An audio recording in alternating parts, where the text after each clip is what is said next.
Magandang gabi po sa inyo lahat. Ako po si Christian Esguera and welcome po sa ating Pax First episode ngayong araw. Ngayon po ay, sorry, I lost track of time. Ano yata, no? Time date. Today is June 23, 2025. Pasensya na po, medyo po ganun kapulido yung ating shoot ngayon dahil nandito po tayo sa McDonald's dito po sa Roma. Nakigamit tayo ng kanilang upuan habang nag-aalmusal. And this is a recorded message or recorded episode. By the time na napanood nyo na po ito, so gabi na po dyan sa ating bansa, 8:30 p.m.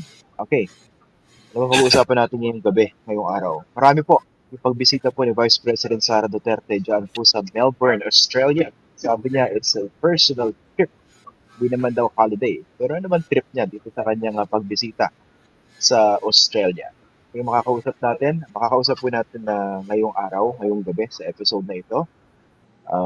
Nare-request po ng marami sa inyo. Ito, sige, pagtagaan na natin. Okay? Pasok na natin. Si Senator Edu Manzanan. Magandang araw, Sen Edu, and thank you for joining us dito sa Pax First. Magandang araw, Christian. Kamusta ba bakasyon mo diyan, no? Nakagulo ka ba ng husto diyan sa Vatican? Medyo, oo. Papasok na masamang espiritu ako yun.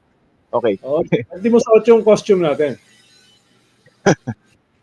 Hindi kahapon, nandito ako inimbita ako ni Paring Bert dyan sa Barrio Festa ng mga kababayan natin dito sa Roma. Masaya, meron pala silang annual na Barrio Fiesta. Ayan, sa pagtatapos ng kanilang pastoral calendar, simbahan. Marami tayong nakilala. Nag-aagawan ng Italy at saka Spain sa pinakamaraming Pinoy na nagtatrabaho diyan. Baka susunod sa Spain ka naman pumunta. Mukhang Castilla ka naman eh. No, mukha ka naman Castilla. No, ako mukha lang akong Latino. Ganun ba? Pero goping ang mga Latino. Kasi kahapon, natuloy na yung forum with the Filipino community. Yung mga nakasama mo rin, Sen Edu, last time na nagpunta ka rito. Masayang kasama yung mga yon. Mga mulat, mga energetic, no, mga committed. Sana dumami pa yung katulad nila. Oo, at saka very committed dun sa kanilang kausa para mas pagandahin ang sistema sa ating bansa at iwaksi ang mga nagpapahirap sa ating mga kababayan dito sa Pilipinas at saan man sa mundo. Pwede na ba aktivista? Pwede. Si Smiling Assassin nga, grabe. Nalaos kami lahat nung nagsalita doon sa rally sa Senado Talagang tibak na tibak ang dating Tapos nakangiti, no? Yun ang kakaiba ron yung nakangiti pa. Habang nanggagalaiti, talagang tingin mo ba natakot yung mga senador? Tingin ko medyo binalot nila yung mga kamay nila. Nag-alala para sa mga kuko nila. Tutuloy ka ba Milan? Mamaya. Papunta kami sa Milan. Ayun, masaya rin doon. Tapos after Milan, i-meet natin yung mga kababayan natin dyan sa Paris. Parang politiko na, no? Meron ng ganun no? Okay Talo mo pa si Talo mo pa si Vice President Sara Duterte Mahigit 4 na biyahe per month out of the country. Walang tatalo dito sa biyahe ng Vice Presidente. At least ang ginagamit natin dito, sigurado ako, personal money po natin ang ginagamit natin sa biyahe nito. Hindi ko na alam yung iba. Okay ba, segue? Correct. Ang ganda ng segue. Kaya napabanat ako ng di oras Okay, pag-usapan natin to. No? Ano bang nakikita niyo motibo rito? Kasi, sige, bago ako magtanong, magko-comment na muna ako ng konti. No? Naalala mo, Senator, nung panahon ng tatay niya, si dating Pangulong Rodrigo Duterte. Diba nung nag-iikot si Leni Robredo sa ibang bansa, na-invite siya, diba, para magsalita.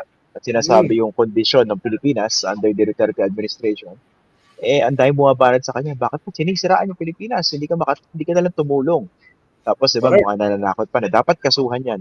Naalala ko lang yung mga sinabi nila, ngayong precisely at yung ginagawa ng Vice Presidente dun sa nakaupong Pangulo. Ilang muna. Correct. Mamaya, may segue naman ako sa iba pang topic tungkol dyan. Pero dyan muna tayo mag-focus. Dahil nag-rally yung mga Pinoy at saka mga OFW at saka mga nakatira dyan sa Australia. Nag-rally sila laban kay BP Sara Duterte. Kala mo mag-rally para kay BP Sara Duterte, no? Nag-rally sila itong mga human rights groups. Yung una nilang call ay wag bigyan ng visa. Wag bigyan ng visa si Sara at saka si Amy. Yung ikalawa nilang call ay Sara Duterte not welcome in Australia. Filipino-Australians belonging to a coalition of organizations known for their human rights work and just peace advocacy is staging a protest rally at the steps of Parliament last Sunday, 3 to 4 p.m.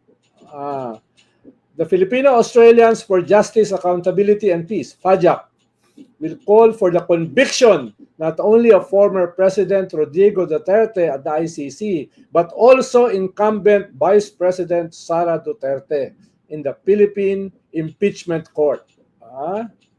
So ito, grupo, ang daming grupo na nakapirma rito eh.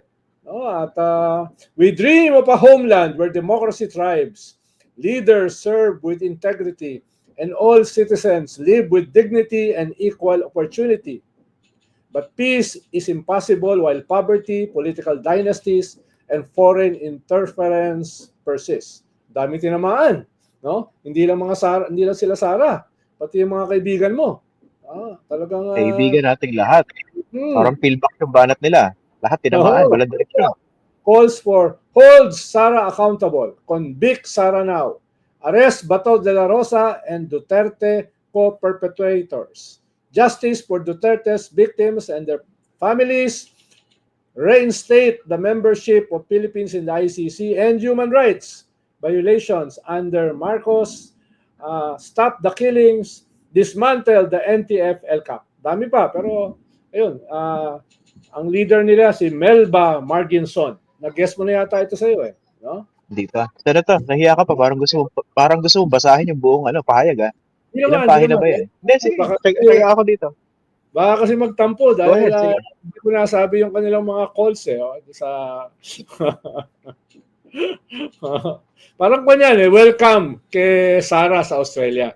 Baka kasi akala ni Sara, puro mga pro-Duterte lang ang nandun. Diba? Kaya i-emphasize lang natin na marami rin ang anti-Duterte at anti lahat ng klase ng impunity at corruption. Lagay ko lang din sa konteksto, no? Kasi yung mga ganyang pagkilos laban sa mga katulad ni Sara Duterte, baka inisip na iba, it's personal to a lot of Filipinos. Sa akin hindi Ang basa ko dyan, issue-based. Kasi ito rin hindi ko maintindihan sa ibang mga kababayan natin na patuloy na sumusuporta dito sa klase ng politika tulad nung sinusulong itong si Sara Duterte. Nakikita ng mga kapwa natin Pilipino yung mga best practices dito sa mga bansa kung nasaan sila. Australia, primarily. Ganda-ganda ng bansa na yun. Diba? Ang taas ng quality of life, nandun yung healthcare, etc. etc. So doon na nakikita supposedly yung klase ng demokrasya. Pag gumagana, nakikinabang talaga yung tao. Pero bakit hindi nila dinedemand yung ganong klase ng service at pamamalakad doon sa kanilang home country at nabubulag pa rin doon sa personalidad na hindi nagsusulong ng ganong klase politika at pamamalakad, kundi yung kabaligtaran. Sobra na yung pagtatagalog ko rito, parang naka-activista, no? Medyo hihinto muna ako. Tama. Halimbawa, dyan sa lugar mo ngayon, sa Italy, ang propaganda dyan ay puro mga pro-Duterte, mga OFW. Pero yung mga pinagsalitaan mo, mga pinagsalitaan ko, mga pagsasalitaan ni Smiling Assassin, yung mga pinagsalitaan ni Laila at saka ni Heidi Mendoza, puro kwan yun. Puro anti-Duterte. At hindi lang anti-Duterte, anti sa lahat ng uri ng impunity. Lalong-lalo na mga dynasty. Lalong-lalo na graft and corruption. Kaya ipaliwanag natin, may mga patches of green doon sa sinasabi nilang disyerto. No? Kaya yun ang ipagmalaki natin dahil lumalaki ang mga patches na yan. Dumadami yan. Hindi yan mga isolated na patches. Yun yung kailangan maunawaan din ng ating mamamayan. Akala kasi, lahat ng OFW pro Duterte. Hindi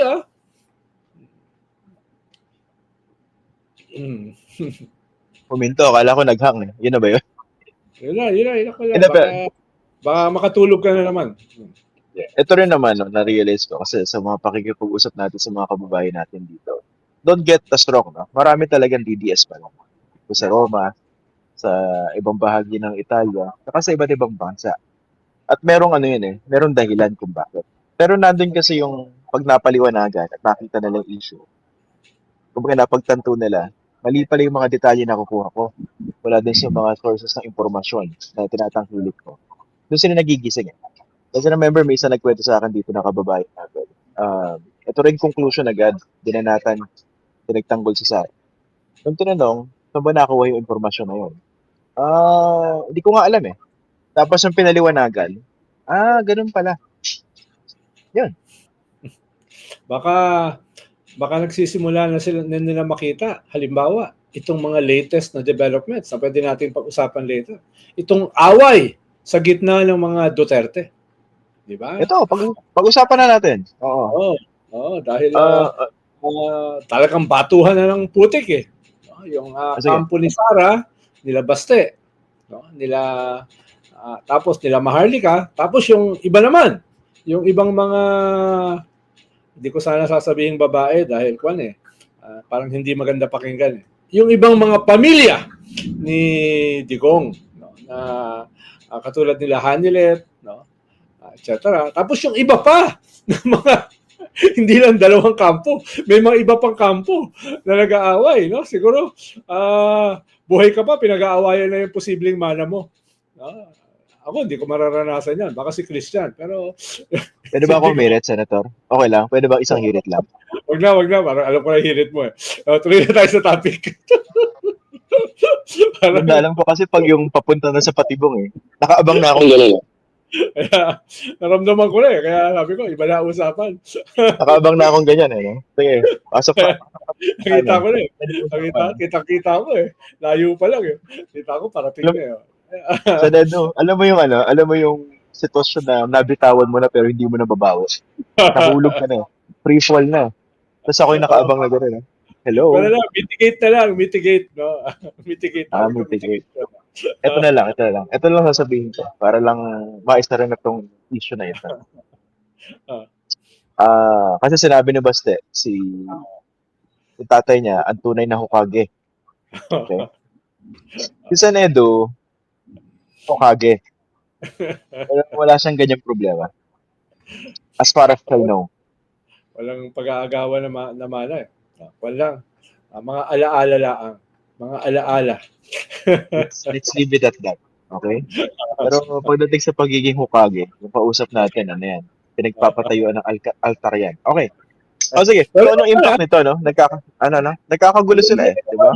Na-impress ka ba doon sa mga sinabi ni Vice President Sara sa Australia?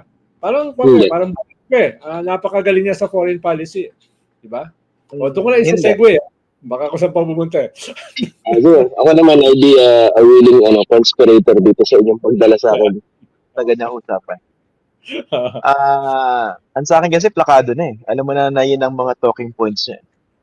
Pero pag in-analyze natin, lahat yung bumabalik sa kanyang tatay. At sa kanila. Di ba yung sinasabi nila na friends to all, enemies to none? Yes. At hindi kalokohan yun eh. Kasi... Foreign policy. Go ahead. Pero bumabalik sa kanila lahat yun eh. Yan ang hindi ko maintindihan. Bakit hindi nakikita na maraming kababayan natin? Yung pa-hypocrite. Naalala ko lang yung isa nating episode. Tagal na, more than a year ago, na naglabas ng statement si Sara. Sa isang paragraph, binanggit niya lahat yung kanyang galing sa foreign policy. Naalala mo yon?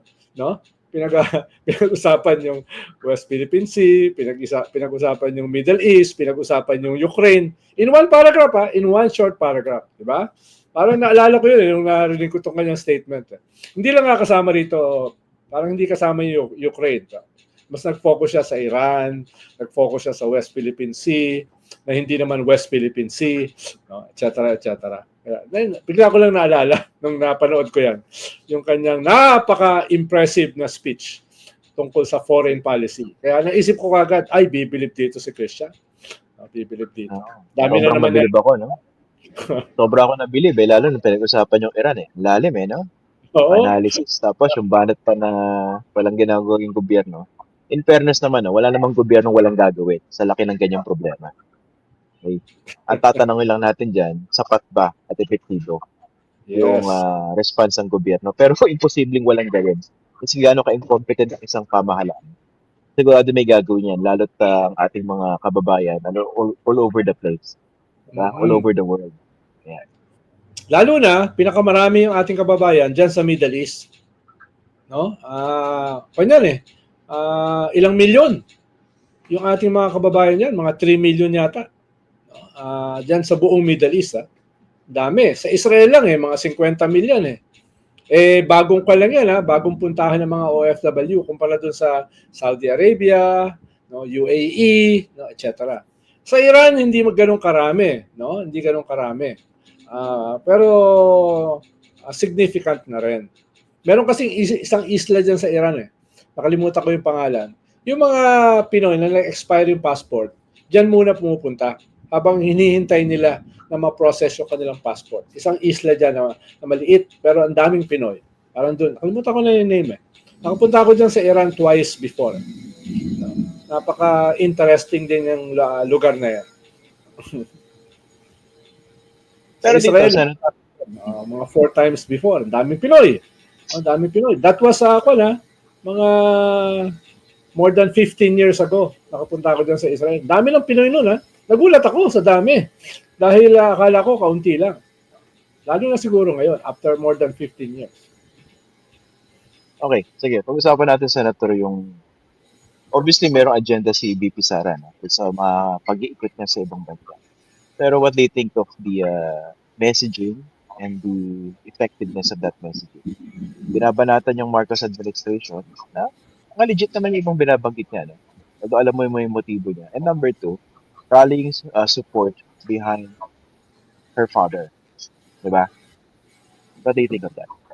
Well, una ay hindi naman siya bago dahil alam nila yung kanilang base nung nanalo si Digong at si Sara ay yung mga OFW at yung kanilang mga pamilya. So, katulad ng ginawa nila last election, kino-consolidate nila yung kanilang base. No? At alam nila na nagsisimula na rin mabawasan significantly yung base nila sa mga OFW. Halimbawa, sa US lang hindi ganun kalaki yung kanilang suporta. Sa Canada, malaki pa rin. Sa Europe, hati yan. No? Sa Middle East, malaki pa rin. Pero significant din yung pagbaba.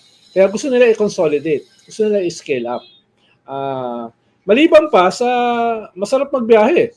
Diba? Masarap magbiyahe. No? Siyempre, dagdag na yun. Hindi ko lang alam kung sino yung mga alipores na kasama niya. No? Hindi ko rin alam kung saan nila kinuha yung budget. Dahil hindi naman ganyan kaliit yan. Lalo na kung may entourage ka na kasama. At hindi naman yan katulad natin na economy ang sasakyan. Diba?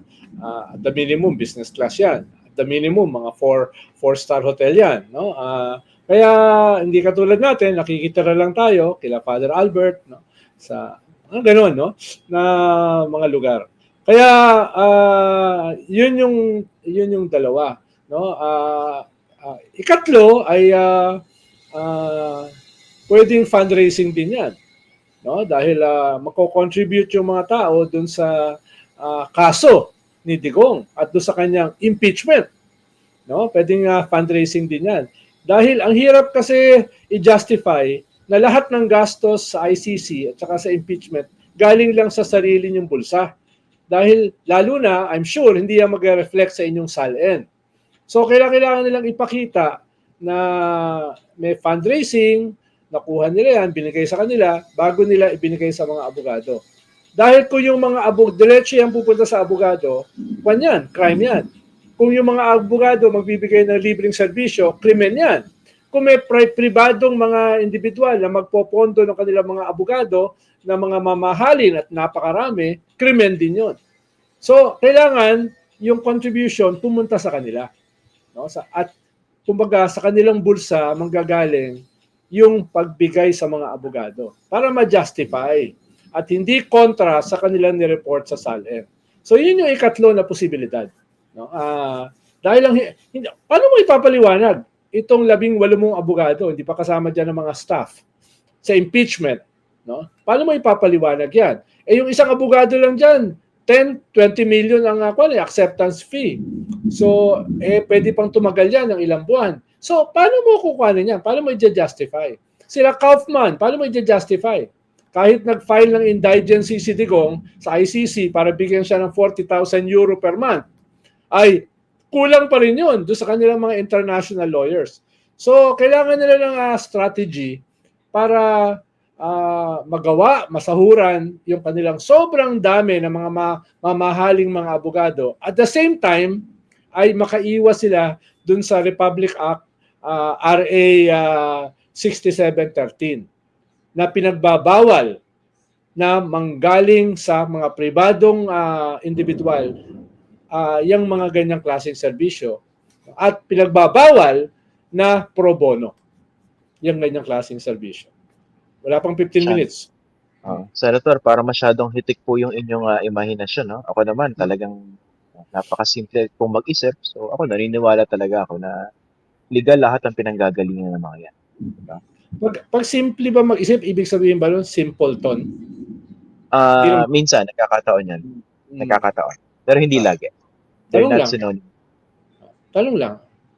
Kaya ako nga gusto ko, Senator, dapat ituloy na yung trial sa impeachment eh. Tapos magkalabasan na ng akusasyon at ebidensya.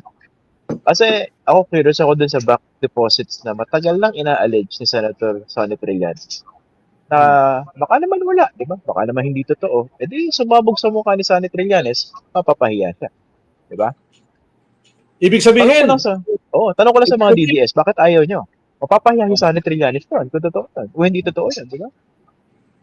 Ibig sabihin, kung hindi tatanggapin ng 20th Congress yung pinasang impeachment ng 19th Congress, nakaramihan din sa magiging 20th Congress ay galing sa 19th Congress. Kung hindi nila tatanggapin, ibig mong sabihin, yun ang kanilang layunin. No? Huwag mabuksan yung mga bank accounts. Huwag marinig ang testimony ni Las Cañas tungkol sa reyna ng Tokhang. Huwag lumabas yung mga notice of disallowance ng COA. Huwag madiskubre kung sino talaga sila Piatos, sila Nova. Yung ba ang ibig mong sabihin? No? Yan ba ay pag-iisip ng isang simpleng tao lamang? Sinasabi mo kanina, pinagmamalaki mo kanina? Wala akong ganong sinasabi po, ano. So, ito, sinusubuan po tayo ng mga impormasyon na hindi pa naman sa bibig. Parang yun yung magiging conclusion eh. No?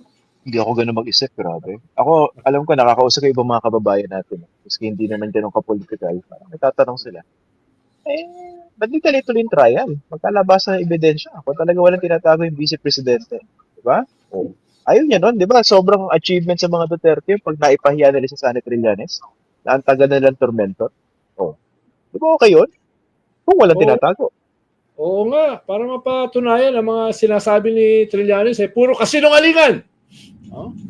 Ay pabuksan na nila yung bank account. Para malinis nila yung kanilang pangalan. Malay mo, parang yan yung envelope ng panahon ni ERAP na wala naman palang laman. Diba? Supot pala yung supot yung laman. Diba? Bumagsak siya dahil ayaw pabuksan. No? Naging trigger. No? Pero alam mo, nasabi ko nga rito sa sa forum dito kahapon. No? Kasi ang dami nagkagalit sa 18.5 na vote on June 10. Sabi ko talaga nakakagigil yun. Pero you have to brace yourself for even more frustrations and more high blood pressure events. Dahil pag talagang gumulong na yan, hindi nyo pa makikita kung gaano ka-vicious yung pagiging pagkilos sa ibang mga senador dyan. Yung suppression of evidence and all. So, ano pa lang yan? Patikim pa lang yan. Kanino ba sila mas nagalit? Kay Boy Kilay o kay Boy Dila? No? Parang universal yung galit nila sa lahat ng mga ano. Tay ba kay Boy Dila at kay Boy Kilay? Mukhang tay eh. Ang sabi ko na lang, ilay kasi nasabi sa programa, alam nyo, sometimes to deal with that problem, you lower your standards para hindi na kayo napoprostrate. Pag galing sa Kilay at saka sa Dila, ano yung mas mababa? Kay Boy Pusod? Pababa. Hindi kasi diba pag tinignan natin yung mga senador, yung iba rin talagang wala ka na expectations. Kaya pag meron silang ginawang kabalbalan, okay na yun. Hindi, pag pababa na pababa, baka iba yung tawag kay Boy Robin. Hindi naman. Ay, wag naman. Wag. Naalala mo ba? Naalala mo yun? Medyo naalala ko. Alam ko yung konteksto na sinasabi ng senator. Pero yung ganyan, no? Ano, no? Go ahead, sige. Wala. Pasayad lang ng konti yung humor. Lagi naman nalalaglag Then obviously, meron strategy yung mga Duterte and they're harnessing OFW support. Kung saan malakas talaga sila, dahil yung naratibo nila, then and now, nandun pa rin at lalong lumalakas. Kasi isang malaking contributing factor dyan, yung kakulangan din ng tamang informasyon sa ibang mga kababayan natin sa abroad. Kaya patuloy silang nagogoyo. Ito nga, kinikwento sa akin ni Father Flavi, Father Flavi, ni paring Bert, isang araw. Problema rin sa ibang mga matitinong politiko natin, hindi nagpupunta, hindi binibisita yung mga Filipino communities all over the world ng ganong kadalas. Hindi katulad ng mga DDS na talagang all over the place. Siyempre, ang tanong lang, bakit ang dami nilang pondo para gawin yun? Pero malaking Ah. bagay kasi yung makausap nila in person. Tama. Well, a month ago, galing dyan si Laila de Lima. No? Hindi lang matagal dahil siyempre marami lang trabaho rito at saka magastos din. Last week, galing si Chel Jokno sa naman,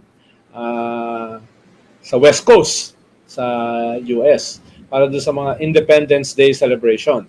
No?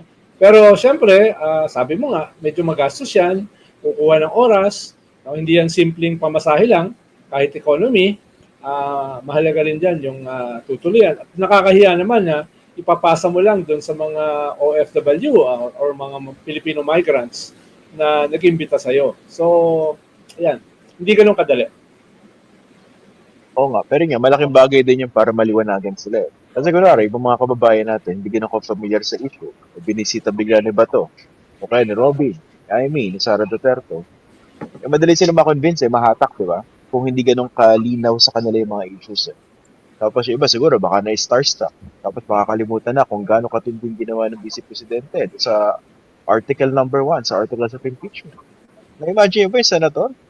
Vice Presidente ka, pangalawang pinakamataas na elected official sa bansa, sasalampak ka na madaling araw sa sahig.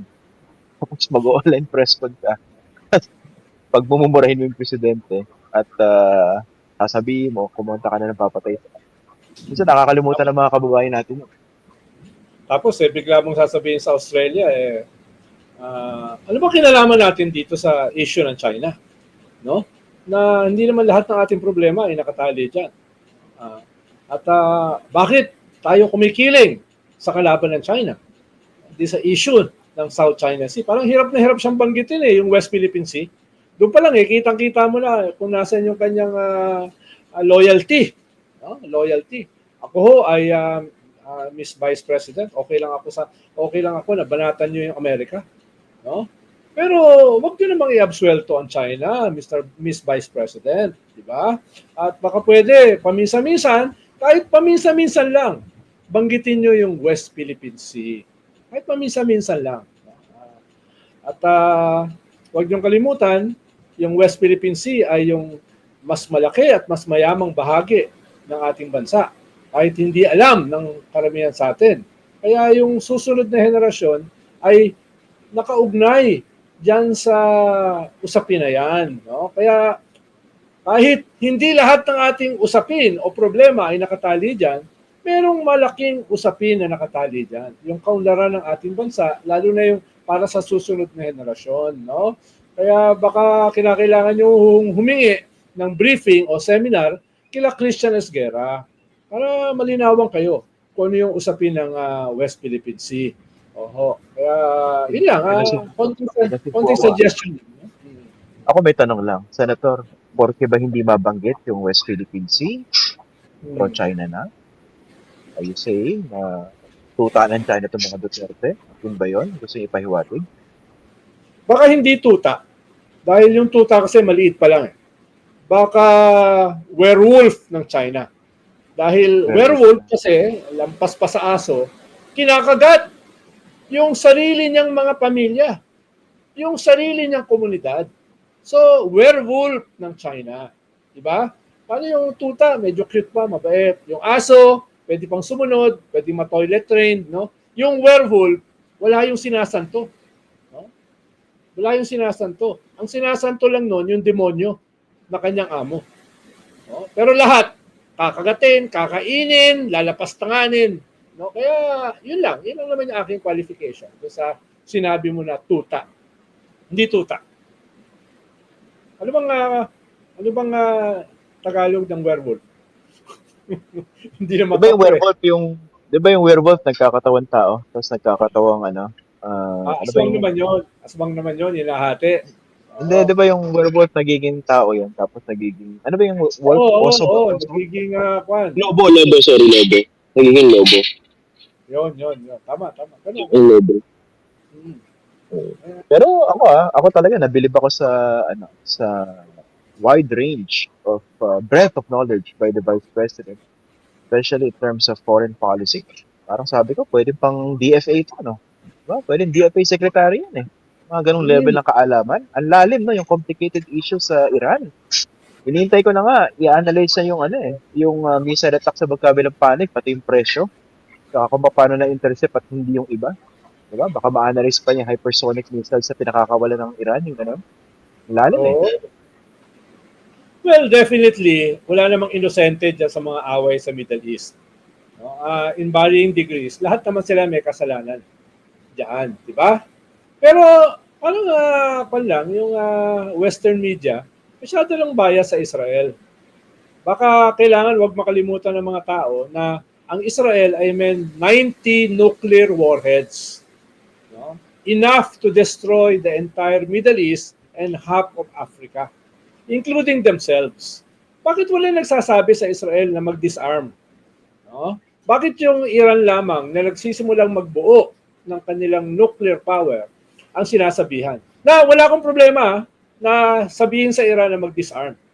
Pero parang napaka-hypocritical naman na bakit yung Israel wala nagsasabi? At patuloy yung pagtulong para ma-develop yung kanilang military capability. Yun lang naman yung ating sinasabi. Ikalawa ay ang sinusuportahan natin dyan ay yung mga inosenteng sibilyan na laging biktima ng ganyang klaseng gera. Mga sibilyan sa Israel, mga sibilyan sa Iran, lalong-lalo na yung mga sibilyan sa Gaza na nasa gitna ng isang genocide ng Israel. So, ilang, dagdag lang ng kaunti sa napaka-comprehensive at napaka-in-depth na input ni Vice President Sara Duterte. Ilang. Pero bang may magdagdag din po ako ng konti. Konti lang po, Your Honor, simple manifestation. Isa rin nakakadismaya dito, bukod dun sa pagkakabiktima ng mga inosenteng buhay dito. Marami na entertain din sa graphics ng mga missiles sa pinakakawalan, yung pag-intercept. Para bang nanonood sila ng gera, pelikula. Pero these are real lives na pinag-uusapan natin. Tapos imagine niyo yung cost ng bawat missile na pinakakawalan. That will give us an idea of how lucrative war is at kung bakit sinosustain yan. Yung tinatawag na war machine. Isipin niyo magpapakawala ka ng isang missile, kunwari $20,000, $100,000, para meron pa kaya $200,000. Intercept mo, sasabog yan. Ilang eskwelahan yung pwede mapatayo. Ilang ospital. Kung gagamitin mo yung pondo for development. Diba? Yun ang very frustrating. No? Parang ginagamit natin yung salapi for destruction, not for building. Kaya maganda nga dyan yung message ni Pope Leo, the 14th. No? Maganda pakinggan natin. Saka maganda yung message ni Bishop, ni Cardinal David regarding that. Tama. No? Halimbawa, yung overall global trade ngayon sa usapin ng economic development ay around $15 trillion. Yan yung ginagamit sa economic development. Ang ginagamit para sa arms spending ay 13 trillion. So, dumidikit na sa economic development. Ibig sabihin, kahit mas mataas pa ng kaunti yung economic development, yung gastos, yung itinaas ng military spending around the world ay napakabilis. At malapit ng lampasan yung ginagastos sa economic development na maliit na bahagi niyan ay para sa mga mahihirap around the world. So, makikita mo, lalo na ngayon na ang tawag nga nila, the Empire Strikes Back. Yung tatlong superpowers ay nagiging empire. China, Russia, at saka US. Dahil ini-expand nila yung kanilang coverage, yung kanilang sinasakupan. At yung mga tinutulungan nila na mga diktadurang bansa na katulad nila ay dumadami. Kaya ang tawag, the Empire Strikes Back. Nasa panahon tayo na itong mga empire na ito kasama ng kanilang mga autocratic allies, dictatorial allies, ay mukhang nagiging dominant. At yung modernity na marami ring imperfections, yung mga modern state na naniniwala sa rule of law, sa civil liberties, international cooperation, ay pahina ng pahina, katulad ng United Nations. So, nangyayari ito sa gitna ng lahat ng yan. No? Kaya kung magsasalita si Vice President Sara tungkol sa foreign policy, ay idikit din niya ng kaunti doon sa the forest yung nangyayari sa mundo dahil hindi siya nakahiwalay. No? Walang naman, counting suggestion lang naman. No? Dahil hindi naman natin matatawaran yung galing ni Vice President Sara sa foreign policy. Yun nga eh. Ang gusto kong itanong, Senator, baka alam nyo kung merong paparating siyang lecture, public lecture about foreign policy. Tanong natin. Baka pwedeng umattend. Oo. Tanong In natin person, hindi online. Kasi kailangan, alam niyo yung gripo ng kaalaman, pag binuksan yun ng Vice President, aagos yun eh. So magdadala ako ng balde. Tama. Pwera na lang kung yung gripo mo ay nakadikit sa prime water. Oo. Kumusta na ba yung prime water? Itik tsaka kalawang. Oo. Kumusta na ba yung prime water? Napanagot na ba? Dumadami yung kaso eh. Dumadami yung kaso. Paano? Parang yung mga bilyar, hindi lang usapin ng tubig. May mga kundi sila. Power companies. May mga kundi na ganun din ang serbisyo.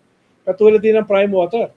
Kaya ngayon, nalalagay sa microscope yung kanilang mga dati pa na mga proyekto na kulang sa serbisyo at hindi nire-regulate nitong mga regulatory agencies natin. Kaya inuulit ko, kailangan kasama sila sa parusahan at kasuhan. Pero ngayon, nag-scale up sila, na medyo napagalitan siguro. So ito ngayon yung mga luwa. Nagsasabi na, tatanggalan namin na lisensya yan. No, ganyan. Bakit ngayon lang? na na-expose yan? Ngayon lang kayo nagmamagaling. Diba? Mahirap ba sagutin yung tanong na yan? Pwede ko bang hulaan? Alam naman ng mga kababa. Alam naman natin yung sagot. Rhetorical question. Ano ba tawag doon? Yung parang hindi mo naman kala itanong, pero itatanong mo pa. Alam naman natin yung sagot yan. Pero ito nga, going back dito sa makapahayag ng Vice Presidente. Gusto kong pag-usapan dito yung believability ng kanyang mga sinasabi. Talagang marami pa rin nabobola eh. Although, marami sa mga kritisismo niya against si sitting president, administration. Totoo yun. Legit yun. Diba? Pero you have to question the motive at saka babalik sa kanya. Para bang kung makapag-criticize siya rin sa sumunod, para bang golden age yung Duterte administration. Diba? Hindi ko pinagtatanggol si BBM ha. Yung mga trolls dito, hintay lang kayo. Babanatan natin si BBM mamaya. Relax lang kayo. Oo. Baka kaya nyo BBM na eh. Well, isang dahilan kasi dyan, dahil nasabi mo, kulang sa credible sources of information. Dahil baka yung ibang sources of information hindi ganun ka-credible o hindi ganun ka-effective. No? Kaya mag-scale up talaga. Let 1,000 facts first bloom. Di ba? Paramihin pa. No? Ikalawa ay siguro kasama dyan sa kakulangan ng impormasyon at talagang kulang din naman yung mga alternatibo. Dahil ang tingin pa rin ng mga tao, puwersa ng kadiliman versus puwersa ng kasamaan. So, nasaan yung puwersa ng kabutihan? Nasaan yung puwersa ng liwanag? Medyo parang kandila pa rin. Kailangan paramihin pa yon, di ba? Paramihin pa rin. So, yun yung mas mahalaga eh. Lalo na going into 2028. Sana masakatuparan na yung electoral revolution, no? Na sinasabi ng mga iba dyan. Sana magpanayan. Magsimula na kahapon. Lalo na ngayon na less than 3 years na lang ang meron. So, yun yung mahalaga. At kasama dyan ay mag-scale up yung mga alternatibong mga leader. Dahil hindi ito simple. Hindi ito labanan ng mga dynasties lang. Labanan ito ng mga dynasties laban sa mga anti-dynasty. No? Hindi ito labanan lamang ng mga kapwa korap. Labanan ito ng mga korap at yung mga malilinis at mararangal. No, hindi lang ito labanan ng mga pare-parehong wala man lang kaunting delikadesa. Kung hindi labanan ng mga napakarami na may integridad pero ayaw sa kapangyarihan, ayaw sa politika.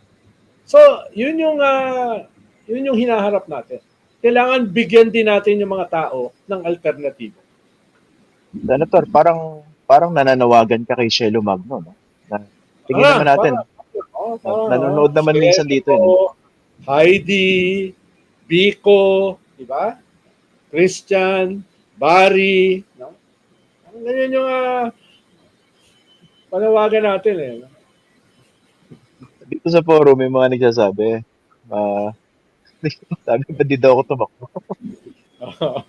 Sabi ko, pasensya na, hindi ako nagpapayami para si Duterte. O yung ibang mga someone dyan. Hindi talaga, natatawa ko. Sabi ko, kung narcissistic ako, baka maniwala ako eh. Di ba? Kaso hindi po tayo ganun eh. Pero ganyan din kasi yung argumento nung iba, kaya kulang yung alternatibo. Ako kasi may self-awareness lang ako, Senator. No? And ito kayo sabi ko sa kanila, mas effective ako dito sa ginagawa ko ngayon. I think. Pwede siguro kung presidente, diretso, tapos diktador. Yun. Pwede ba yan? Para mabilis? Pwede yun. Parang 6 na taon diktador ka para i-postpone mo yung rule of law para kalusin mo yung mga halimaw, yung mga werewolves, no? Yung mga Dracula, no? Yung mga aswang, yung mga kapre, dahil baka hindi umubra yan sa rule of law. Oo. Kaso Walang po years, yun, joke lang yun. Baka sabihin, sinusuportahan natin ang diktadura. Si Christian joke lang yan. Hindi po ako. Ano lang po yan, mental exercise. Kunwari, under an Esguerra dictatorship. Pagbababanatan ako ng mga Ronald Llamas no? Magmamarcha. Human rights. Baka mapilitan ako mag-underground at under a Christian Esguerra dictatorship. Ako, sisiguraduhin ko po, under an Esguerra dictatorship, bigyan niyo lang po ako ng 6 na taon. Hindi po ako magpapayaman. At kakalusin ko yung mga masasamang tao sa gobyerno. Mga masasamang parang alam ko na kung sino magiging head of intelligence mo. Intelligence chief. Siyempre, yung magaling mag-torture. Parang ba tayo na iniisip? Pareho. Baka i-unseat ako nun eh. Pwede. Pag nakita nga, ay, lalambot-lambot ito. Napakahina naman itong diktador na ito. Papaltan ka nun. Oo. Sasabihin. Ngayon lang ako nakakita ng diktador na unwilling pumatay. Tapos habang inuubos ang mga warlords at dynasty ay nag-musical instrument. Parang si Nero, di ba? Ay, joke lang po yan. Baka naniniwala kayo. Alam niyo kasi, the road to good governance, long and arduous. At hindi pwedeng gawin niya na isang tao. Pero yung binabanggit ko kasi, frustration niya ng maraming Pilipino. At tayo, nararamdaman din natin. Is paved with good intentions. Hindi naman. Pero grabe. Sa totoo lang. Kailangan talaga natin ng matinding pagbabago. Pero at least may kaunting poetry sa mga nangyayari, no? Nag-aaway sila Trixie Angeles, tsaka sila Maharlika, di ba? Nag-aaway, di ba? Nag-aaway yung mga At harapan, nag-aaway si Harry Roque at tsaka yung mga kapwa niya, mga vloggers, di ba? Talagang hindi lang kapwa vloggers, mga kapwa niya, no? Nagbabakbakan. Ano ba yun? Parang nalito ako rin. Kapwa niya, ano ba yan? Parang hindi ko ma-imagine yung categorization. Tapos ayun, si Baste, sinusuportahan yung isang girlfriend, kanyang tatay, laban dun sa isang hindi naman girlfriend, parang common law wife, di ba? So, hirap to, no? Buhay ka pa pinag-aawayan na yung legacy mo at saka yung mana. Senator, gusto tayo sa Oo. tunnel na yun eh. Balik ko, Senator eh. Nakaabang na naman akong gano'n, no? parang, parang may mga thought bubbles eh. No? Okay. Ayoko na Oo. magsalita eh. Umiiwas eh. So, very public eh, no? Very public. Kaya, yung iba naglalabas na ng popcorn. No? Ito pa yung isa, no? Ito. Kasi binanggit ko rin dito sa mga kababayan natin. Importante rin talaga bumalik tayo rin sa promotion ng tamang values sa lipunan natin. Example, yung bakit ba natin tinitingala yung ibang mga political families na clearly dysfunctional? Sasabihin ng iba, kasi realidad yan, authentic yan. So, nakaka-relate ka. I understand that. Pero, dapat kasi, bilang tao, we strive for something higher. We strive for the ideal. Na kahit hindi natin ma-achieve, nandun yung pagsisikap na maabot ko. Kunwari, sasabihin na lang ba natin, huwag na tayo maging honest kasi lahat naman magnanakaw. Diba? Anong klaseng lipunan magkakaroon tayo? So, you start in the family, and you strive for that ideal to become better version of yourself. At kung marami niya nang gagawa, maraming Pilipino gagawa niyan, magkakaroon tayo ng ng mas malaking dito. Benten ko dito. Kalimutan ko, sorry, naghanga ko na. Mas gaganda yung lipunan natin kung mas maraming Pilipino ganyan mag-isip. Hindi tatanggapin na natin. Gusto ko yung mga Duterte kasi totoo sila, authentic. Pero hindi sila tamang ehemplo sa kung paano dapat tayo maging pamilya, maging leader, maging tao. Diba? Nakikita niyo ba si Sara Duterte bilang leader? Hindi po leadership yung pinapakita niya. Diba? Dysfunction. Nakikita natin sa kanya. Medyo kulang nga eh. Ano bang mas matindi pang salita sa dysfunction? Dahil baka akala ng mga tao ay hindi lang sila nagpa-function well. No? Kwante, talagang punong-puno ng ng aggression, ng malice, di ba? Yung away na ito. Kung ganyan yung kanilang attitude, kung ganyan yung kanilang character, kung ganyan yung kanilang pagpapatakbo ng kanilang mga relasyon, paano pa pag sila ay ilagay sa pinakamataas na posisyon ng kapangyarihan sa ating bansa? Di ba? Kaya looking back, baka hindi nakakasorpresa na nagpapatay sila ng 35,000 kababayan nila. Baka hindi nakakasorpresa na yung Vice President publicly tinetrete ng assassination yung presidente at yung kanyang pamilya. Parang yung nagiging normal eh. Kung makikita natin yung kanilang away na ginagawa publicly ngayon, parang nagiging normal yung kanilang mga ginawa nung nakaraan. At yung gagawin pa nilang kasamaan sa kinabukasan. Yun yung at stake dito eh. Tingnan natin kung paano sila mag-away-away ngayon. Tignan natin kung ano yung ginawa nila sa kanilang mga kaaway nung nakaraan. At tignan natin yung gagawin pa nila sa hinaharap. Matakot naman tayo. Hindi lang para sa ating mga sarili, kundi para sa ating mga anak, para sa ating mga apo. Yun yung nakataya rito. Hindi ito simpleng family feud. Hindi ito simpleng family feud.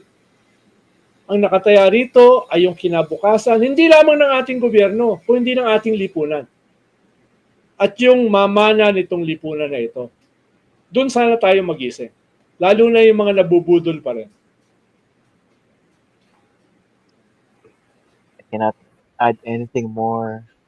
Nothing but wisdom from the undisputed Hokage. Mabuti, doon na natin tapusin. Baka saan pa umabot ito. Salamat, Edo, for the wise word. Ito talaga yung pagka. Si San Edo kasi yung ating political Hokage.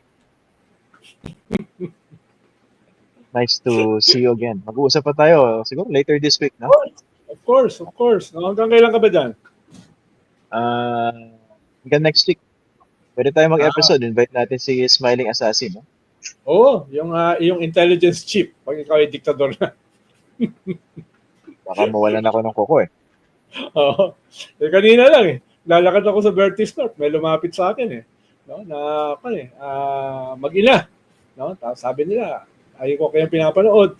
At ang comment lang niya, nung nanay ay tingin ko lang mas matapang si Cielo Magno kaysa kay Christian Esguerra. Nakalimutan ko yung Siyempre. pangalan niya.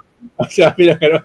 Sabi ko, syempre. No? Tapos nung sinabi ko na kinukumbinsi ho namin tumakbo, sabi niya, tutulong ako para kumbinsihin. No? Gano'n. No?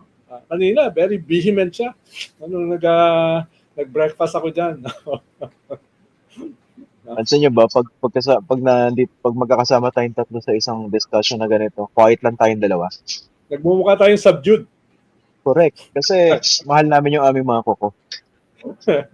Hindi natin, pag tayo nagpipigilan tayo ng sinasabi eh. Si Cielo, hindi natin mapigilan. Hindi mo napansin? Oo. Tumabi kayong lahat. Tumabi kayong lahat. Nahahawin daan eh, no? So, sige, Senedo, maraming salamat. Magandang Sige. gabi sa iyo dyan.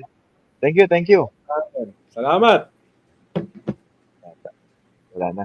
Sige. Kamusta kay Paring Bert? Sige. Senador, thank you. Wala. Cellphone lang po tayo. Ayan. Sige, tapusin na po muna natin yung ating episode ngayon. Tapos, yung mga pinangakuan po natin na babatiin natin, we'll do that in a separate video dahil pinalista po natin yung mga kababayan na nakilala natin dito sa Roma. Actually, iba hindi natin, hindi naman bago, no? Matagal natin nakaka-chat online, pero ito si first time na we saw each other face to face. So, baka nyo po, meron tayong separate video regarding that. In the meantime, ito po muna, no? Maraming salamat po for joining us tonight. Ako po si Christian Esguerra. Thank you for watching Facts First. We're doing this from Rome. Maraming salamat po.